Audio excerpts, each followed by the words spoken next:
ప్రభు యేసుక్రీస్తు నామములో మీ అందరికీ శుభములు. సామాన్య 29వ మంగళవారము.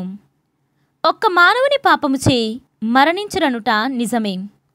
ఒక మానవుని అనుగ్రహము ద్వారా దేవుడు తన కృపావరమును ఎంతో మందికి వసుగును.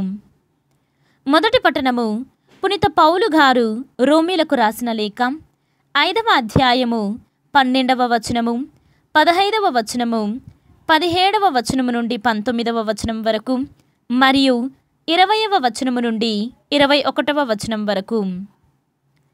ఒక మనుష్యుని ద్వారా పాపము ఈ లోకమునకు ప్రవేశించినట్లుగా పాపము ద్వారా మరణము వచ్చెను.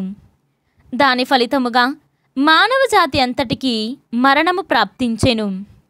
ఏలన మానవులందరూ పాపము కట్టుకొనిరి. కానీ దేవుని కృపావరము పాపము వంటిది కాదు.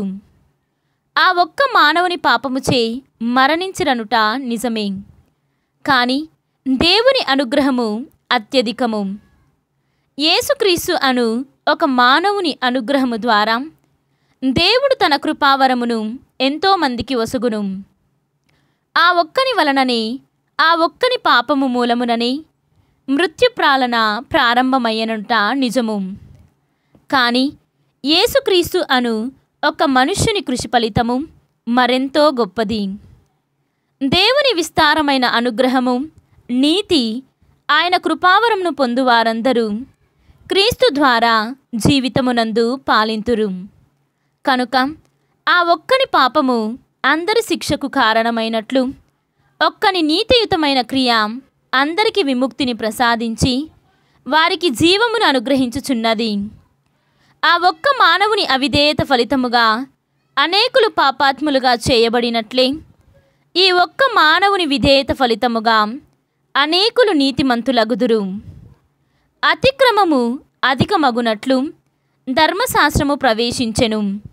కానీ పాపము ఎచ్చట పెరిగెను, అచ్చట దేవుని అనుగ్రహము అంతకంటే అధికమయ్యెను.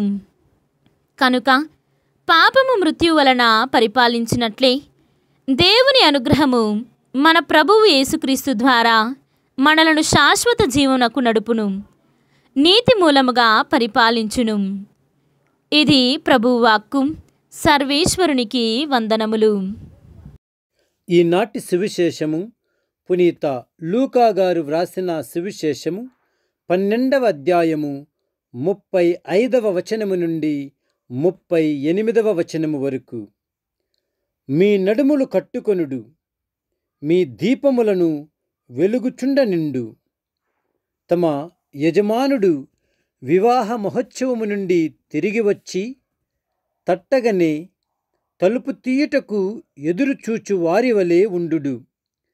యజమానుడు వచ్చినప్పుడు మేల్కొని సిద్ధముగా ఉన్న సేవకులు ధన్యులు. అతడు నడుము కట్టుకొని వారిని భోజనమునకు కూర్చుండబెట్టి తానే వచ్చి వారులకు వడ్డించును అని మీతో నిశ్చయముగా చెప్పుచున్నాను.